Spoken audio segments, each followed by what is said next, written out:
झालेली ही भूमी भिंगर आहे. मी असं ऐकलंय की सखाराम नावाचा माणूस डॉक्टर बाबासाहेब आंबेडकरांच्या विरोधात त्याने निवडणूक लढवली होती आणि आजही त्याचे काही वारसदार आहेत, वंशज काय म्हणतायत ते म्हणतायत की डॉक्टर बाबासाहेब आंबेडकरांनी आमच्या इथं हे गहाण ठेवलं ते गहाण ठेवलं. तर त्यांना जाऊन एवढंच सांगा की आम्ही आमचा जीव तुम्हाला देतो, जर आमच्या बापाने हात लावलेला काही असेल तर आम्हाला द्या. जर खरंच असेल तर आम्ही आमचा जीव देतो, ती गोष्ट आम्हाला द्या. आणि त्यांना सांगा की डॉक्टर बाबासाहेब आंबेडकरांच्या उपकारांमुळे तुम्ही मोठे मोठे पदाधिकारी झालेत.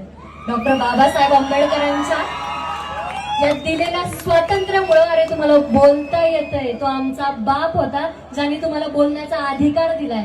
ते दिलंय की नाही का म्हणतात उचलली जीभ आणि लावली टाळ्याला, तशी गंमत आहे यांची. तर त्यांना जाऊन सांगा ती जीभ उचलायचा अधिकार आमच्या बापाने तुम्हाला दिलाय. तर लायकीत राहा, नाही तर लायकी दाखवायला वेळ लागणार नाही.